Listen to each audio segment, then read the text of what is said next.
Olha o que Cícero, o grande advogado, dizia sobre a crucifixão. Coloca a imagem de Cícero aí pra gente. Cícero, você sabe, é um dos grandes expoentes do direito romano, brilhante advogado da época de Júlio César. E Cícero chamava a crucifixão de summum supplicium, crudelissimum supplicium. O que ele quer dizer com isso? A pior forma de tortura que se possa imaginar. A pior, a mais angustiosa, a mais cruel, a mais horrível, summum. Não tem nenhuma forma de tortura, dizia Cícero, pior do que a crucifixão. Outro personagem dos tempos romanos, olha aí na tela, Plautus. Plautus viveu antes de Cristo. Plautus foi um escritor romano, um escritor de peças teatrais, e ele mostra as primeiras evidências de que escravos eram muito crucificados. Ele fala muito da terrível crucifixão de escravos. Aliás, Plautus chega a dizer que na sua época, crux, a palavra crux em latim, era um xingamento de pessoas mais simples da sociedade quando queriam xingar um palavrão contra o outro. Eles falavam crux, de tão terrível que era a crucifixão. Aliás, a famosa confissão de Esquelédrios, um escravo, ele dizia o seguinte: eu sei que a cruz será a minha sepultura, pois lá estiveram os meus ancestrais, meu pai, meu avô, meu bisavô, meu tataravô. Ou seja, o que a gente aprende? A crucifixão, além de ser algo terrível, era algo típico para escravos. Raciocine comigo. Olha o que Plautus falou. No período romano, a palavra latina crux, cruz, era um xingamento que as pessoas simples usavam no subúrbio de Roma. Ou seja, cruz não era uma palavra que eu deveria usar num púlpito se eu estivesse vivendo nos tempos romanos. Vocês sabem que há certas palavras que estão matizadas na língua portuguesa, mas não são boas de serem pronunciadas aqui. E se eu as pronunciasse, todo mundo ia se chocar. Rodrigo, isso não é palavra para se dizer num púlpito de uma igreja. Pois bem, se estivéssemos vivendo nos tempos romanos e eu estivesse falando com vocês num notório latim e eu dissesse a palavra crux, a metade do auditório se levantaria e sairia. Era um xingamento. Agora você entende como foi audacioso Paulo escrever: eu me glorio na crux de Cristo? Você está entendendo agora o porquê da primeira mensagem que eu li? Porque a palavra da cruz é loucura para os que se perdem. Nós, porém, pregamos a Cristo crucificado, escândalo para os judeus, loucura para os não-judeus. Viram dentro do contexto romano como essas palavras são fortes? Aliás, a coisa é tão séria que eu vou contar para vocês uma coisa. O Cícero, que eu mencionei para vocês, ele, certa feita, ele foi contratado para ser advogado de defesa de um cidadão romano chamado Rabírius. Nós temos preservados nos arquivos de Roma todos os laudos, a peça jurídica desse processo. E em determinado momento, eu não me recordo agora qual foi o crime do Rabírius, mas a promotoria queria pedir a crucifixão do Rabírius. E Cícero, lembrando da situação de Plautus, falou o seguinte: vocês se esqueceram que a palavra crux é um xingamento que não deveria ser falado diante de uma senhora da sociedade romana, de uma matriarca, de uma matrona, melhor dizendo? Pois eu digo para vocês que a cruz também não deveria ser mencionada nesse tribunal, num processo de um cidadão romano. E a partir dessa brilhante defesa de Cícero, criou-se uma jurisprudência em Roma que a cruz não podia mais ser uma condenação para cidadãos romanos. É por isso que Pedro, por não ser cidadão romano, foi crucificado, mas Paulo foi decapitado, porque um romano não podia ser crucificado. Olha mais um depoimento do passado sobre a cruz. Flávio Joséfo. Ele descreveu o evento da crucifixão como sendo a mais desgraçada de todas as mortes. Joséfo estava presente em Jerusalém quando a cidade foi cercada pelos romanos. E ele viu ali os romanos crucificando os judeus no ano 70, 500 pessoas por dia eram crucificadas pelos romanos. A ideia, pode voltar para mim? A ideia dos romanos era o seguinte: os judeus estavam amotinados dentro da cidade, então eles pegavam judeus de vilas próximas e crucificavam do lado de fora da cidade para obrigar os judeus que estavam dentro dela a se renderem. Então imagine a tristeza, você dos muros vendo sua tia, seu primo, aquela pessoa da sua família que morava numa aldeia distante, sendo crucificada ali. 500 pessoas por dia eram crucificadas. Quando acabaram as madeiras, os romanos começaram a pregar as pessoas na cruz. Joséfo descreveu que ele andava no meio dos romanos. Joséfo era um judeu que nessa época estava no meio dos romanos, depois se arrependeu e escreveu Guerras Judaicas. Depois você dá uma googada, você vai aprender sobre ele. E Joséfo diz que ele chegou até ver um amigo dele sendo crucificado, que ele implorou a Tito para tirar o sujeito da cruz ali e limpar o corpo dele. E ele sobreviveu, esse amigo de Joséfo. Joséfo diz que a única coisa que os romanos fizeram de piedade foi na hora de crucificarem as mulheres de costas, para não mostrar o nu frontal. Havia homens que eram crucificados com a genitália pregada também no madeiro. Era terrível. Eu não estou aqui exagerando, eu estou dando fatos que a história apresenta. E todos esses fatos que eu estou apresentando, eu espero que levem você a ler com outros olhos o relato da crucifixão de Jesus e o significado desse símbolo para o cristianismo. Mais um depoimento do passado para vocês. Dessa vez de Sêneca, o dramaturgo Sêneca, que aliás até ajudou ali também na educação de Nero. Olha o que Sêneca falou na sua epístola. Ele falou que a morte de cruz era algo tão desesperado, ele estava escrevendo ao seu amigo Lutílius, que ele dizia o seguinte, que ele preferia o suicídio à morte de cruz. Você sabe que se houvesse uma morte hedionda em Roma que eu pudesse estabelecer no topo da lista, era a morte por suicídio. Uma pessoa que suicidava, ele acabava trazendo desgraça e desonra para toda a família. Toda a família. Mas Sêneca dizia, olha, ainda que assim seja, eu prefiro o suicídio à morte de cruz. Na tela eu vou mostrar para vocês, na história de Roma, as 4 piores formas de pena capital que Roma instituiu. Por ordem de dramaticidade. Do pior para o menos ruim. Não se diz menos pior, viu, gente? Pior já é grau de superlativo. Menos ruim. Então eu estou saindo do pior para o menos ruim, porque todos são dantescos. Vou começar de baixo para cima então. Aliás, de cima para baixo. Aliás, o contrário. Se eu quero falar o menos ruim, eu vou começar com o 4. O menos ruim era ser degolado. Supostamente você não sentia dor. Passava na navalha ali e acabou. Em terceiro lugar, do menos ruim, o daninácio ad bestias, que era quando você era lançado vivo perante animais selvagens para ser devorado numa arena, como cristãos que foram lançados aos leões. Em segundo lugar, o cremácio, que é quando você era queimado vivo. Diz que uma das piores formas de dor é morrer queimado vivo. E a pior das piores, essa sim, a pior, a crucifixão. No ranking era pior. Agora, será que foi no monte que Jesus foi crucificado? Vamos abrir a Bíblia comigo aqui, no Evangelho de Mateus. Capítulo 27,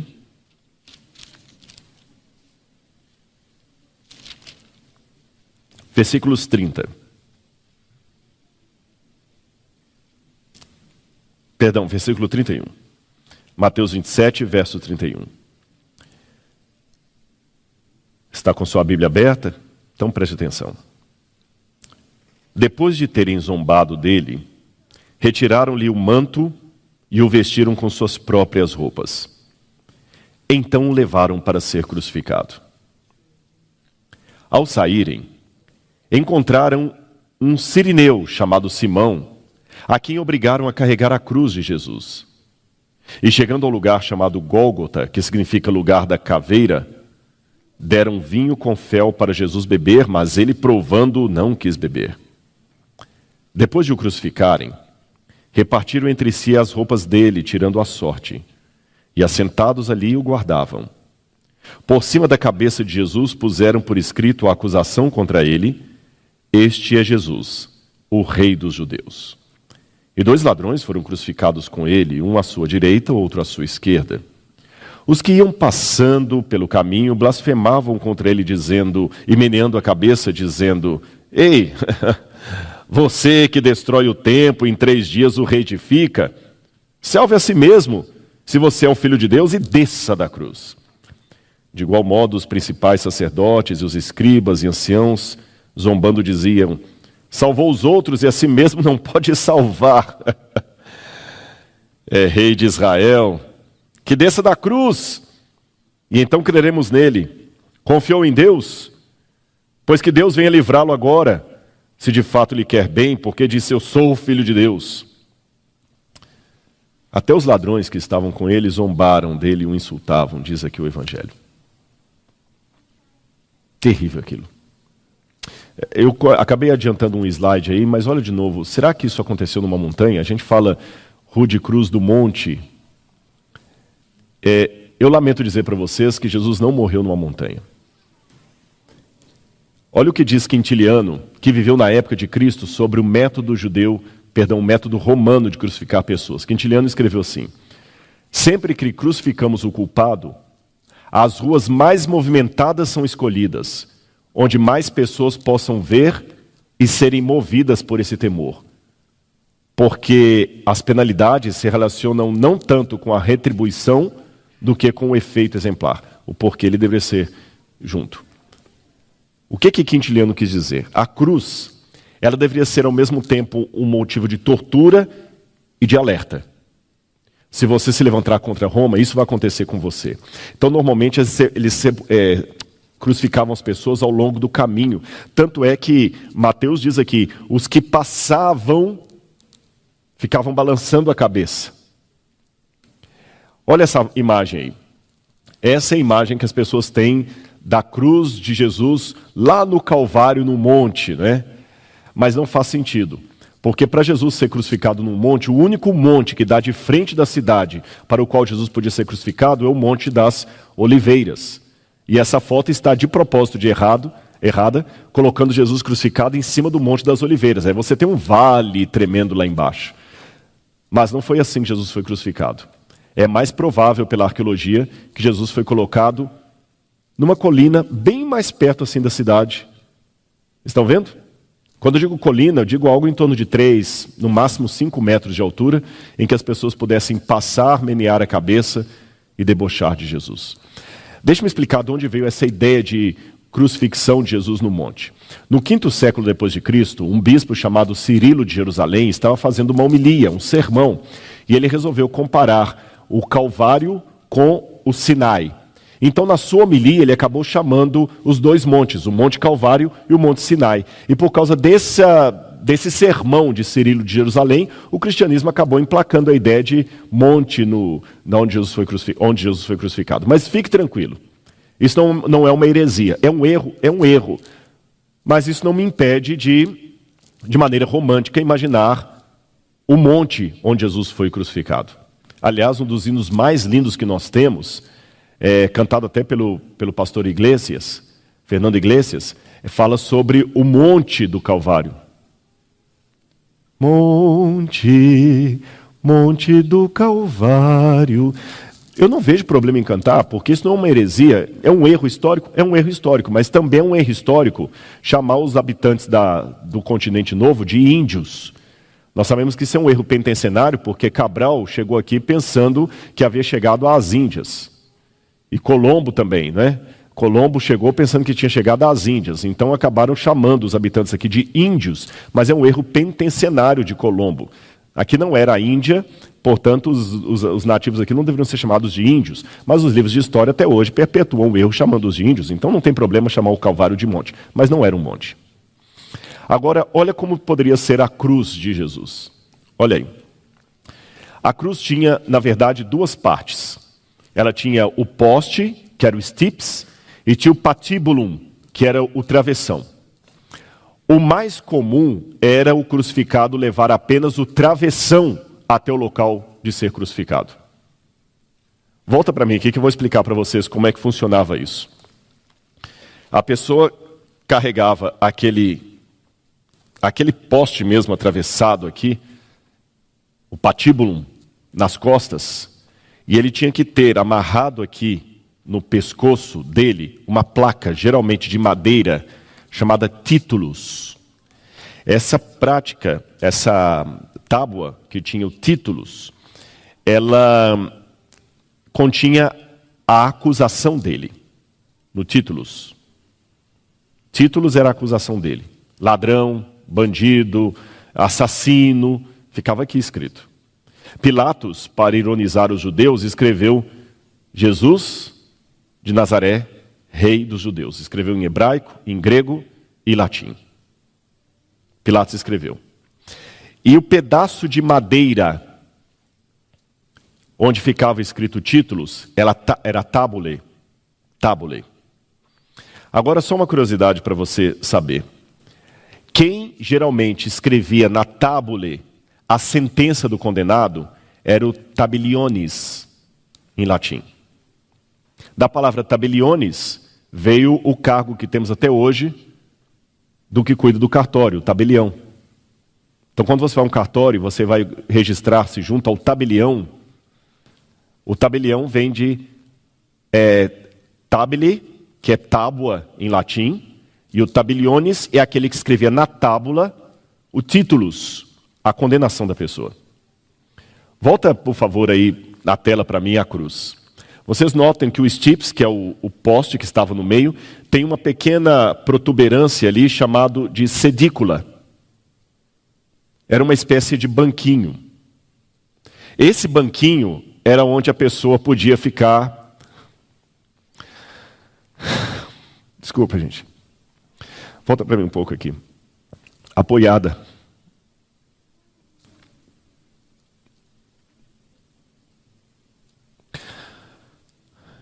A dor era tão grande que o Filho de Deus tinha que apoiar o corpo dele ali, justamente para que os pregos não rasgassem as mãos. Lembra que eu falei? Então a pessoa ficava assim, ele apoiava. Deixa eu mostrar na terceira câmera, eu vou pular para a terceira para ficar mais fácil, está aberta. Ele ficava com os pés, um pregado de cada lado, como eu mostrei naquele primeiro vídeo para vocês, e aqui. E ele descansava naquele pequeno banco, aquela sedícula, e quando tinha que respirar... Gente, até o gesto que eu estou fazendo aqui para você é humilhante. É feio. Não é um porte nobresco. O Filho de Deus ficou daquele jeito. Já expliquei com isso que eu acredito que os pregos estavam nas mãos de Jesus. Alguns autores pensam que poderia estar no pulso, porque a mão iria rasgar e tudo, mas alguns estudos foram feitos mostrando que se a pessoa estivesse apoiada na sedícula e os pregos aqui, ele podia ser pregado na mão, mas toda hora que ele tinha que respirar, ele tinha que lutar entre a dor de ficar sufocado ou a dor de fazer um movimento aqui para tomar ar, e os pregos tinham que machucar ainda mais, porque ficavam rodando aqui, ou mesmo que fosse no pulso também, ficava machucando mais ainda. E ele voltava. O Filho de Deus passou isso por você. Olha, eu não me emocionei aqui por teatro, eu não sou ator de filme.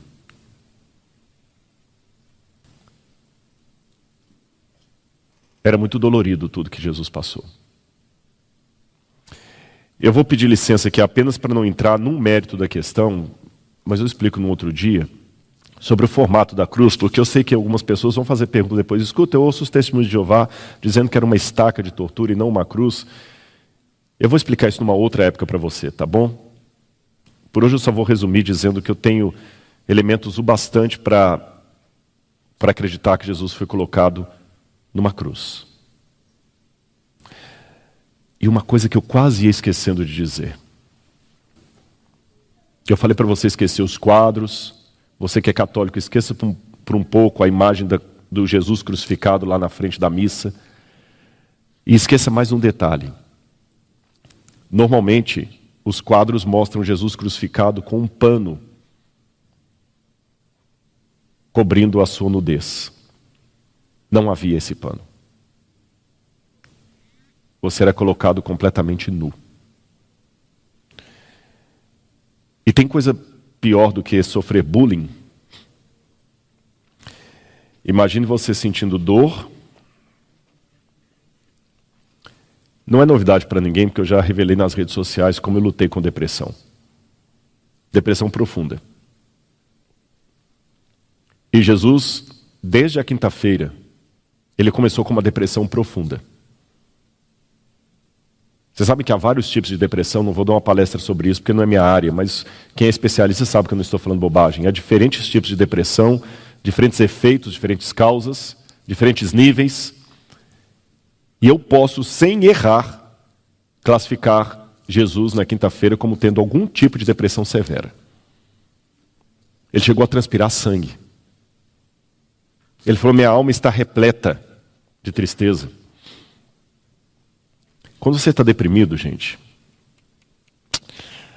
é horrível. Eu não desejo isso para o meu pior inimigo. Eu não queria ver ninguém. Não havia comida que me apetecesse. Não havia palavra de ânimo que confortasse. Nada. E Jesus naquela época não tinha nem a ajuda de um medicamento, de um Rivotril, de uma paroxetina. Não, ele não tinha a ajuda de nada disso. Ele não tinha nenhum psicólogo, nenhum terapeuta, nenhum psicanalista para estar com ele ali, não. E os 3 companheiros que ele ainda pediu para ficarem com ele e orarem, começaram a dormir. Você se sente assim muitas vezes, né? Quando você está pior, parece que todo mundo foge. Para piorar isso, ele é humilhado, cospem nele. Alguém que ele amou até o fim, que era Judas, o trai com um beijo.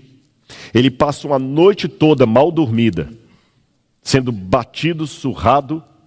Na sexta-feira de manhã, ele vai, é humilhado. Aquela multidão, gente, uma semana antes, ele havia entrado em Jerusalém, montado no jumentinho, cercado de louvores, e o pessoal com ramos na mão, colocando para ele passar por cima dos ramos. Alguns colocavam as capas, outros colocavam ramos, e falavam, Baruch atah beshem Adonai, bendito que vem em nome do Senhor, Jesus, o filho de Davi. E uma semana depois ele vê, talvez até alguns dos que estavam participando da multidão anterior, agora cuspindo nele. Imagine você andando aqui pelo internato, e as pessoas ridicularizando você. Ele chegou e falou, pai, não sobrou ninguém, só o Senhor. E quando ele olha para cima, até o pai está de costas. Porque o pai não podia intervir naquele momento. E ele grita, Elahi! Elahi! Em aramaico significa, meu Deus! Lama sabachthani! Por que o Senhor me desamparou? Jesus não falou isso com voz de frequência modulada. Você está chateado, você chega para mim, Rodrigo, eu estou orando e Deus não responde, por isso que eu estou desanimado. Ele não respondeu a oração de Jesus. Jesus orou com fé, sem pecado, e o Pai não respondeu, foi silêncio. E mesmo assim ele falou, nas tuas mãos, Senhor, eu entrego o meu espírito. Eu quero desafiar você nessa noite, onde você estiver, aqui ou fora. O Pai não está te respondendo? Eu sei. Eu sei. Como é horrível às vezes o silêncio de Deus. Mas entregue sua vida na mão dele, ele não vai aprontar com você. Mesmo depois da morte de Jesus, continuaram muitos desaforos. Tertuliano diz que, na época dele, os cristãos eram acusados de adorar o Deus cavalo. E eu vou mostrar uma coisa para vocês aqui. Olha essa imagem que foi encontrada, um dos desenhos mais antigos da cruz. Ela foi encontrada em Palatino, na montanha ali de Roma, onde ficava o palácio dos imperadores. E em Palatino tem uma escola primária. E eles encontraram um grafite feito por alunos da escola. Como o grafite está bastante apagado, tem quase 2000 anos, o que estava desenhado é isso aí. Você vê um asno, um burro crucificado, e um rapaz em posição de adoração, e com um grego muito mal escrito, certamente coisa de crianças ainda na pré-escola, fizeram o grafite ali Alexamenos sebeteteon, que a tradução seria Alexandre teme ou adora a Deus, que está inclusive com erro gramatical em grego. E numa outra sala, encontraram outro grafite. Mas antes de falar desse outro grafite, volta para mim. Nós estamos numa escola. E há muitos alunos aqui. E talvez nem todos os alunos estão com a proteção de uma escola cristã, como os alunos do NASP. De repente eu estou falando para você que está sendo ridicularizado numa federal, porque você acredita em Jesus. Alexamenos, não sei quem foi esse menino, mas eu quero encontrá-lo na eternidade. Ele foi ridicularizado pelos colegas, porque ele adorava um Deus que todo mundo falava que era um Deus cavalo. Ele adora o Deus que crucificaram. Imagina na época de Roma. Uma coisa que me doeu muito, uma vez que eu li um relato arqueológico de uns achados de Israel, que eu achei de uma arrogância tremenda a pessoa que estava com um grupo de arqueólogos. Eu li o relato. Se eu estivesse lá, ele ia escutar alguma coisa. Eu não ia ficar calado. Passou um grupo de jovens assim, e ele deu uma risada falando, turistas. O cara falou, turistas. São aqueles peregrinos cristãos bestas que vêm aqui. Eu vi só o relato disso, por escrito. Aí ele começou a explicar o local e falou, sabe quem construiu isso aqui? Pilatos. Você sabe quem é Pilatos? Interessante. Arqueólogos israelenses não sabiam quem era Pilatos. Um deles falou assim, Pilatos foi aquele governador romano que matou o Deus deles. Me doeu. Me doeu. E me dói mais ainda. Sabe o quê? Abrindo o coração para vocês, por isso que eu estou chegando mais aqui.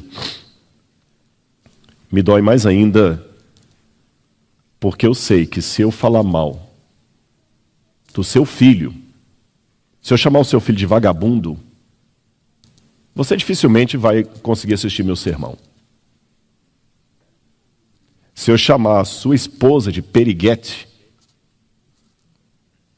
você, além de querer me dar um soco, não vai mais ler nem um livro que eu assisti, que eu escrevi, nem um vídeo que eu produzi. Mas se eu blasfemar contra o seu Deus, você vai continuar consumindo o que eu produzo. Isso que eu não entendo. Se eu falar mal de alguém de sua família, você nunca mais olha para mim. Mas se eu debochar de Jesus, você continua me assistindo. Eu gostava muito de Portas dos Fundos. Depois do que eles fizeram com Jesus, desculpe, pode ser o humor mais bem-humorado para mim, que ele é lixo. E eu sei do que eu estou falando, porque eu conheço gente lá de dentro que sabe o que eles são na realidade. E a gente continua achando engraçado. Mas eu louvo a Deus, porque apesar dos deboches, tem gente que entrega a vida a Deus ainda. Hoje vamos dar sequência ao nosso estudo dessa série Eventos Finais.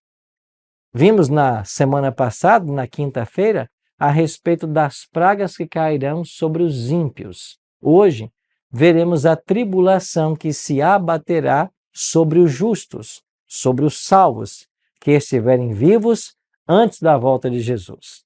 Esse tema é um tema muito especial. Quero convidar você, então, a tomar a sua Bíblia comigo e estudarmos. Mas antes, vamos orar, pedindo a bênção do Senhor para o estudo? Ora comigo. Nosso Pai, muito obrigado pelo privilégio de estarmos reunidos mais uma vez para estudarmos a Tua Palavra.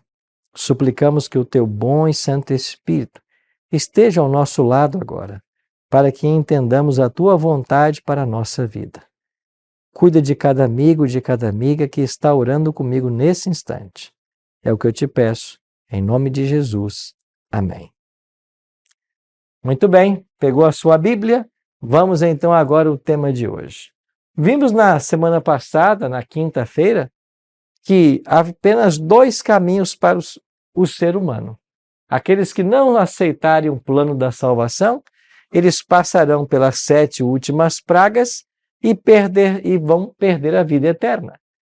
Já aqueles que aceitarem o plano da salvação, eles passarão por um tempo chamado angústia de Jacó, mas eles se salvarão. Então, todas as pessoas que estiverem vivas na volta de Jesus e salvas, elas passarão por esse período chamado angústia de Jacó. Pastor, o que significa essa mensagem? Que história é essa de angústia de Jacó? É a grande tribulação do tempo do fim? Isso mesmo. Só que existem muitas pessoas confundindo as mentes com relação a esse assunto. Vamos então deixar que a Bíblia nos oriente. Primeiro, Mateus 24, 21. Foi o próprio Jesus Cristo quem disse assim: porque nesse tempo haverá grande tribulação, como desde o princípio do mundo até agora não tem havido, e nem haverá jamais. Jesus chamou esse tempo de prova final de grande tribulação. São os eventos que terão lugar antes da volta dele. Já o profeta Daniel havia advertido: nesse tempo se levantará Miguel, o grande príncipe, o defensor dos filhos do teu povo, e haverá um tempo de angústia, qual nunca houve, desde que houve nação até aquele tempo. Mas naquele tempo será salvo o teu povo, todo aquele que for achado inscrito no livro. Você percebe que Daniel está falando de um tempo de prova, de um tempo de angústia, qual nunca houve. Então, tanto Daniel quanto Jesus Cristo falaram a respeito de um tempo de prova que os salvos passarão antes que Jesus volte a essa terra. Esse tempo de grande tribulação, esse tempo de prova, é chamado pelo profeta Jeremias de o tempo de angústia de Jacó. Porque Jacó, aquele patriarca do Antigo Testamento, passou por uma grande provação. E a experiência que Jacó enfrentou, ela é agora tomada como tipo para a experiência que os justos passarão no tempo do fim. Um outro detalhe que nós precisamos olhar. Em Apocalipse, é dito que quando Jesus concluir sua obra, ele deixará o santuário celestial. Ele deixa o santuário, começam a cair as pragas. E é nesse momento também que se abaterá sobre os justos esse período de prova. O levantar-se de Miguel, de Daniel 12:1, tem a ver com o fim do juízo no santuário celestial. O livro do Apocalipse diz que quando terminar esse juízo, o santuário se encheu de fumaça procedente da glória de Deus e do seu poder, e ninguém podia penetrar no santuário, enquanto não se cumprissem os 7 flagelos dos 7 anjos. Jesus deixou o santuário celestial. Todos os casos foram decididos para a salvação ou para a perdição. Os ímpios, os que estão perdidos e vivos, eles agora receberão as 7 pragas que nós estudamos semana passada. Já os salvos serão imergidos num tempo de angústia jamais visto. E agora, eu queria ler com você um outro texto que vai nos ajudar a entender melhor esse assunto. Acompanhe comigo aqui e vamos então para Apocalipse 22:11. O texto diz assim: continue o injusto fazendo injustiça, continue o imundo ainda sendo imundo, o justo continue na prática da justiça e o santo continue a santificar-se. Ou seja, quem está salvo, está salvo. Quem está perdido, está perdido. Não dá para mudar mais de posição. E não dá para mudar porque Jesus deixou o santuário, porque ele terminou sua obra de expiação pela humanidade. E olha comigo esse gráfico. Hoje nós estamos aqui, certo? O que o futuro nos reserva? O fechamento da porta da graça é um tema que estudamos semana passada. É esse momento quando Jesus deixa o santuário do céu. E quando Jesus deixa o santuário do céu, os ímpios receberão as 7 últimas pragas e os justos passarão pelo tempo da angústia de Jacó. Então, vimos semana passada sobre as pragas. Agora vamos entender o que é essa angústia de Jacó. Então, a humanidade vai estar dividida entre 2 grupos. Os que receberão as pragas estarão condenados, os que passarão pela angústia de Jacó, mas finalmente serão salvos. Essa expressão angústia de Jacó, ela é extraída da própria Bíblia. Aqui em Jeremias, no capítulo 30, versos 5 a 7, diz assim: assim diz o Senhor, ouvimos uma voz de tremor e de temor e não de paz. Perguntai, pois, e vede se acaso um homem tem dores de parto. Porque vejo, pois, a cada homem com as mãos na cintura, como a que está dando à luz. E por que se tornaram pálidos todos os rostos? Ah, que grande é aquele dia, e não há outro semelhante. É tempo de angústia para Jacó. Ele, porém, será livre dela. Você percebe que aqui aparece a expressão é tempo de angústia para Jacó? Então, a experiência de Jacó é usada como um paralelo da crise que sobrevirá aos fiéis filhos de Deus, os justos, após o fechamento da porta da graça. Bom, então, se é usada como um paralelo, eu tenho que entender a experiência vivida por Jacó e a experiência que os salvos passarão por ela antes da volta de Jesus. E o primeiro elemento estressor de Jacó foi ele temeu por sua vida. Você vai se lembrar que Jacó teve medo de morrer. Interessante que agora no Apocalipse é apresentado um decreto de morte que também vai atingir os salvos. Em Apocalipse 13:15 é dito: e foi-lhe dado comunicar fôlego à imagem da besta, para que não só a imagem falasse, como ainda fizesse morrer quantos não adorassem a imagem da besta. Jacó temeu por sua vida, porque ele descobriu que Esaú vinha marchando contra ele com 400 homens, para lhe tirar a vida. Jacó havia enganado seu irmão, havia lhe roubado o direito de primogenitura, havia enganado seu pai, recebido a bênção que pertencia a Esaú. Agora, quando descobre que Esaú está vindo em seu encalço, Jacó teme por sua vida. Então, este foi um elemento de estresse na vida de Jacó. Ele não queria morrer. Jacó tinha agora filhos, ele queria continuar sua vida. Então, o medo da morte foi um elemento de estresse. Os salvos passarão pela experiência de Jacó. Quer dizer que no tempo do fim, nós também seremos provados. E Apocalipse 13:15 está falando que haverá um decreto de morte. Para quem? Para aqueles que não aceitaram a marca da besta, nem adoraram sua imagem. Semana passada nós estudamos aqui sobre o decreto dominical. Nós vimos 3 programas explicando detalhe por detalhe sobre esse decreto. Se você perdeu o programa, volte nessa série, na nossa playlist, e busque pelo decreto dominical. São 3 programas.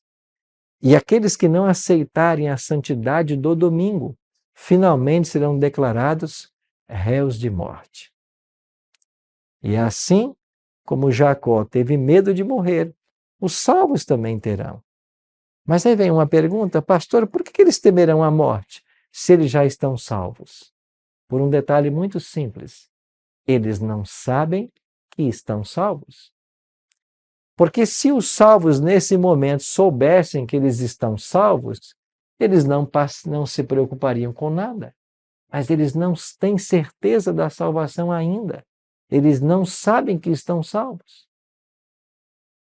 Interessante que as pragas que foram derramadas sobre a terra, elas enfurecerão os ímpios contra os justos, pois pensaram que os justos haviam trazido os juízos sobre eles, e que se pudessem livrar a terra dos justos, as pragas cessariam. Você se lembra da história de Jonas? Quando o barco começou ali a querer naufragar, Jonas disse, é porque eu estou desobedecendo a Deus. Eu sou o culpado. Se vocês me jogarem ao mar, a tempestade vai cessar. Esta mesma ideia será agora obtida, assimilada pelos ímpios. Se nós exterminarmos os salvos, se nós matarmos essas pessoas que não aceitaram o decreto dominical, as pragas cessarão. E então será feita uma proclamação de que todos aqueles que não reverenciarem a instituição do domingo serão punidos com prisão e morte. E assim como lá em Daniel, capítulo 3, uma estátua foi erigida para que fosse adorada, mas os amigos de Daniel não se prostraram e foram lançados na fornalha de fogo. Aqueles que não aceitarem também a autoridade do domingo e nem quiserem adorar a besta nem a sua imagem, serão também declarados réus de morte. Mas assim como Deus livrou a Ananias, Misael e Azarias, não permitindo que o fogo os queimasse, Deus também vai libertar os seus salvos. Amigos, aqui está a boa notícia. Ainda que haverá um decreto de morte condenando o povo de Deus à morte, e segundo os ímpios, por serem eles os causadores das pragas, esse decreto de morte não vai tirar a vida de nem mais um santo. Sabe por quê? Porque uma vez fechada a porta da graça, os filhos de Deus não mais morrerão. Porque em toda a história da humanidade, quando Deus permitiu que seus filhos morressem, foi para que eles selassem sua fé e que o seu testemunho ajudasse outros em sua decisão. Mas como agora os ímpios não podem mais decidir, não há esperança de salvação para eles, Deus não permitirá que os seus santos morram. Eles temerão a morte, porque não sabem que estão salvos, mas não morrerão, porque Deus irá guardá-los. Então, o primeiro elemento estressor da angústia de Jacó será o medo da morte. Qual será o segundo elemento? Jacó não sabia se Deus o havia perdoado. Você se lembra que Jacó lutou com Deus naquela noite? O anjo do Senhor apareceu para ele. Ele se agarrou ao anjo e disse: eu não te deixarei ir, se não me abençoares. Interessante que a escritora norte-americana Ellen G. White, no livro Grande Conflito, na página 620, escreveu: tempo de angústia. Se o povo de Deus tivesse pecados não confessados que surgissem diante deles, enquanto os torturados pelo temor e angústia seriam vencidos.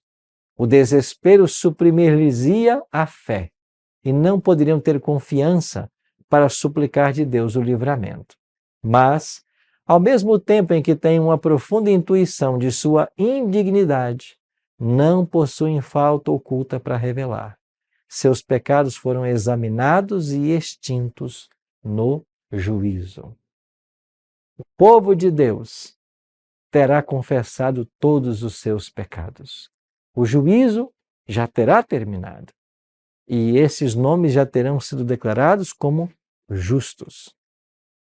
E porque os pecados foram confessados, ainda que eles não saibam que estão completamente perdoados, eles clamarão a Deus dia e noite por misericórdia.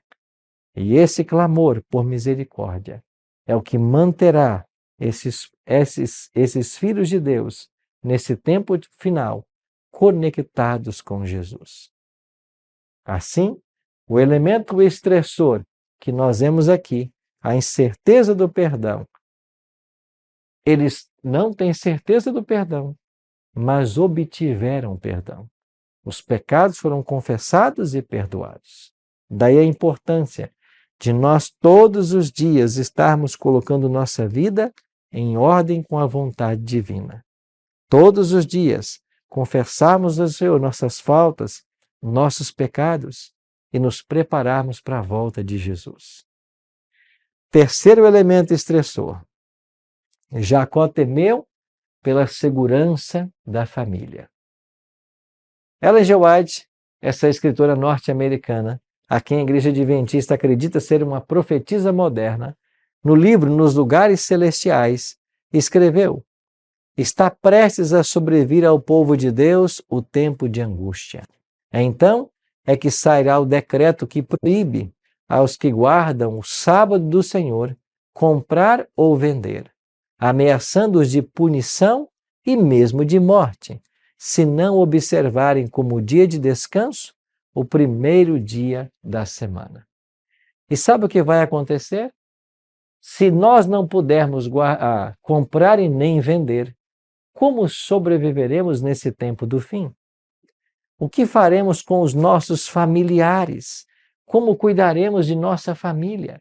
Se não podemos comprar e nem vender, a única solução será buscarmos locais da terra onde possamos cultivar o nosso próprio alimento.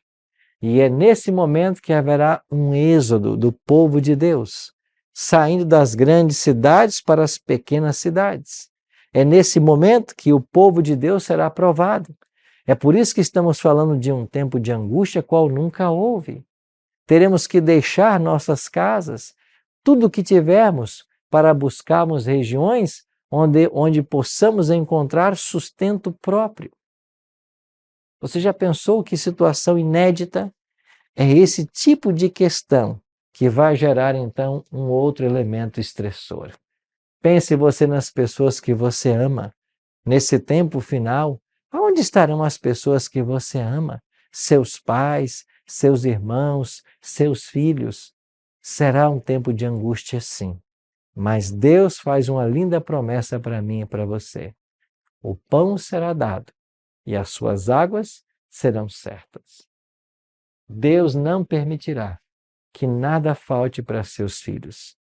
Ele pode colocar uma mesa no deserto e colocar até mesmo pássaros para nos alimentar. Ele já fez isso no passado e ele vai providenciar para que o seu povo não pereça de fome. Em Conselhos sobre Saúde, página 375, Ellen G. White escreveu: Ele, Deus, sabe se aqueles em favor de quem se fazem petições seriam capazes de suportar a aflição e a prova que sobre eles viriam caso vivessem. Muitos serão levados a repousar antes que a prova de fogo do tempo da tribulação venha sobre o nosso mundo. Sabe o que está sendo dito por essas palavras? Muitos serão chamados a descansar. Deus, sabendo que muitos não passariam por esse tempo de prova, em sua grande misericórdia, permitirá que eles descansem antes. O descanso da morte. Mas eles descansarão por breve tempo, porque em seguida Deus os ressuscitará para a vida eterna. Mensagens Escolhidas, volume 2, página 259. O Senhor muitas vezes me instruiu de que muitos pequeninos hão de ser removidos do tempo de angústia. Havemos de ver os nossos novos filhos, de novo nossos filhos. Havemos de encontrar-nos com eles e reconhecê-los nas cortes celestes. Pequeninos, quem sabe as crianças que nós temos, se não suportarem passar por esse tempo, Deus vai bondosamente fazer com que eles descansem. Mas por um breve tempo, porque Jesus logo voltará e nós vamos ter de novo nossos filhos e vamos reconhecê-los. Amigos, quantas revelações maravilhosas nós podemos ter hoje. Isso tudo deve nos motivar a fazer o devido preparo para esses eventos finais da história. Eu quero desafiar você a conhecer mais desses assuntos. Pastor, por que você está usando essa mulher chamada Ellen G. White? Aqui mesmo no canal do YouTube tem vários vídeos a respeito dela. Busque conhecer mais a sua história. Você vai entender por que os adventistas do sétimo dia acreditam que Ellen G. White é uma profetisa bíblica. E eu já vou fazer uma advertência para você. Não acredite em tudo que falam na internet. Tem muita gente criticando e falando mentira sobre ela. Mas a melhor prova que você pode fazer é pegar na internet qualquer livro que Ellen G. White escreveu e começar a ler. Especialmente o Grande Conflito. E você vai perceber que Deus usou essa mulher de forma sobrenatural. Mas esse é um outro tema. Vamos avançando no tempo da angústia. Assim, Jacó foi ameaçado de morte por Esaú. Satanás levou Esaú a marchar contra Jacó. Satanás se esforçou para impor um sentimento de culpa. Jacó já havia se arrependido de seu pecado. Jacó venceu não pela força física, mas pela entrega. A mesma coisa vai acontecer com os salvos. Nós não morreremos no tempo da angústia. Deus vai nos guardar. Nós que estamos aceitando o plano da salvação. E no livro Grande Conflito, página 264, Ellen G. White diz: se o sangue das fiéis testemunhas de Cristo fosse derramado nessa ocasião, não seria como o sangue dos mártires, qual semente lançada a fim de produzir uma messe para Deus. Não mais há oportunidade de salvação nesse momento. É por isso que Deus não permitirá que eles morram. Por isso, eu e você temos uma grande necessidade de constante preparo. E o conselho vem no livro Atos dos Apóstolos, página 560. Enquanto reinar Satanás, teremos de subjugar o próprio eu e vencer os pecados que nos assaltam. Enquanto durar a vida, não haverá ocasião de repouso, nenhum ponto em que possamos atingir e dizer: alcancei tudo completamente. A santificação é o resultado de uma obediência que dura a vida toda. Esse texto é uma severa repreensão a algumas pessoas que surgem por aí defendendo um tipo de santidade que a Bíblia não prega. Na realidade, um tipo de perfeccionismo, dizendo que estão sem pecado. Olha o que esse texto nos ensina. Esta vida será uma vida de abnegação. Não haverá um momento em que nós possamos descansar e dizer: alcancei tudo completamente. Pelo contrário, nós precisamos todos os dias subjugar o nosso eu a Cristo e buscar fazer a sua vontade. Há uma luta intensa entre a natureza carnal e a espiritual. Nós precisamos alimentar a natureza carnal, a espiritual, e deixar que a carnal morra, deixar que ela mingue. Mas para tudo isso, você vai contar com a proteção divina. E o texto do Grande Conflito, na página 631, ensina isso. Posto que um decreto geral haja fixado um tempo em que os observadores dos mandamentos poderão ser mortos, seus inimigos, em alguns casos, se antecipam ao decreto e, antes do tempo especificado, se esforçam por tirar-lhes a vida. Mas ninguém pode passar através dos poderosos guardas estacionados em redor de toda alma fiel. Alguns são assaltados ao fugirem das cidades e vilas, mas as espadas contra eles levantadas se quebram e caem tão impotentes como a palha. Outros são defendidos por anjos sobre a forma de guerreiros. Amigos, que texto maravilhoso. Nós não precisamos temer nada. Sabe por quê?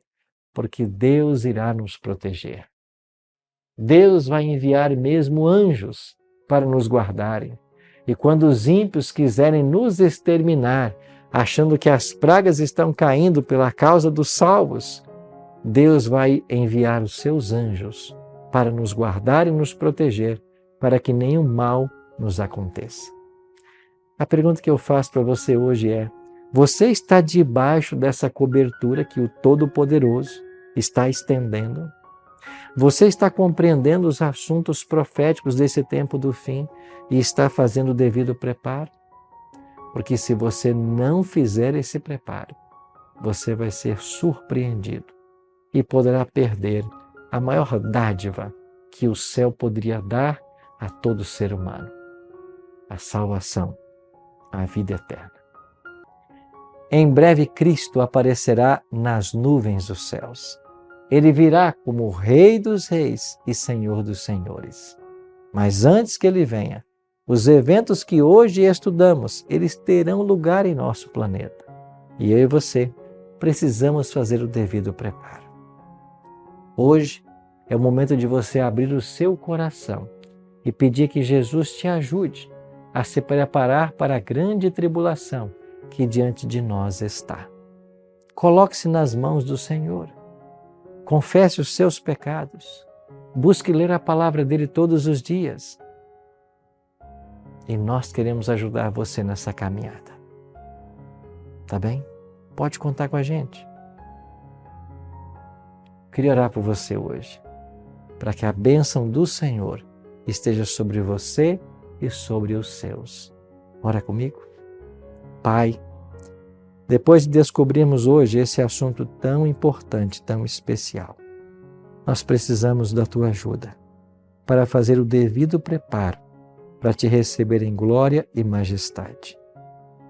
Nós queremos, Senhor Deus, estar entre aqueles que passarão pela angústia de Jacó, porque ainda que será um tempo de grande prova, o Senhor vai guardar a todos eles e eles estarão prontos para te receber quando o Senhor voltar. Fica com todos nós nesse dia. Dá-nos a tua bênção e a tua paz. Oramos em nome de Jesus. Amém.